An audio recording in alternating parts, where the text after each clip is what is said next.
খবর পড়ছি খালি পেটে মোহাম্মদ খাসসরের বড় ছেলে মোহাম্মদ শেরসুর গতকাল সকাল 10:30 ঘটিকার সময় স্থানীয় ঢাকা সদরঘাট থেকে বরিশালগামী একটি লঞ্চে 500 যাত্রী নিয়ে বরিশালের উদ্দেশ্যে রওনা দিয়েছিল। অর্ধেক পথে গেলে চিংড়ি মাছের চাটি খেয়ে লঞ্চটা ডুবে গেলে 500 যাত্রী ভিতরে 450 জন আহত আর 50 জন নিহত হয়। নিহতদের প্রত্যেকের ডাইন হাতে গাঁটটি পাওয়া গেছে। কথায় আছে বরিশালের লোক মরতে রাজি, তবু গাঁটটি ছাড়তে রাজি নাই। এদিকে আমাদের নিজস্ব সংবাদদাতা আরও জানিয়েছেন, গতকাল সকাল 8:30 ঘটিকার সময় স্থানীয় ঢাকা মিরপুর 8.5 নাম্বার থেকে পকেট মারে এক ভদ্রলোকের পকেট মেরে ঘন্টায় 180 কিলোমিটার বেগে দৌড়ে যাওয়ার সময় গার্মেন্টসে চাকরি করে মোসাম্মদ কুলসুমের বুকের সাথে ধাক্কা খেয়ে পকেট মারটি মৃত্যুবরণ করিয়াছেন।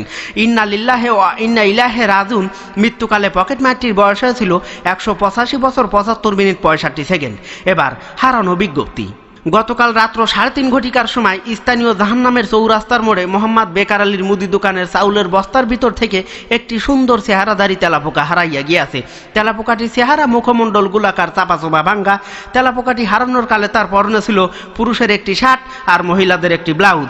তেলাপোকাটির সন্ধান চেয়েছেন তার বাবা মোহাম্মদ হাড়ে হারাম দাদা।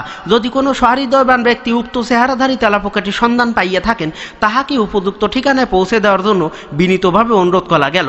যোগাযোগের ঠিকানা মোহাম্মদ হাড়ে হারামজাদা, মোবাইল নাম্বার 01 সুবান শাহজান ইবাদুল্লাহ বরকতুল্লাহ সুইটি তানিয়ার বিউটি। এবার খেলাধুলা।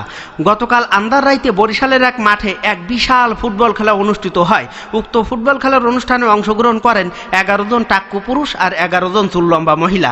এবার রেফারির আদেশে খেলা চলছেই বল পেয়েছে মিতা আবার বলে গুতা নামের এক পুরুষের গোপন স্থানে মারছে গুতা। ফলে দুই দলের সংঘর্ষে তাৎক্ষণিকভাবে খেলাটি বন্ধ হয়ে যায়। এবার আবহাওয়া। আজকে যে কোনো সময় আপনাদের এবং আমার বড় চাচা মোহাম্মদ কলিমুদ্দিনের গড় চালের উপর দিয়ে ঘন্টায় 300 থেকে 350 কিলোমিটার বেগে দমকা থেকে জোর হাওয়া বয়ে যেতে পারে। সেই সাথে গুড়ি গুড়ি বৃষ্টির সম্ভাবনা আছে।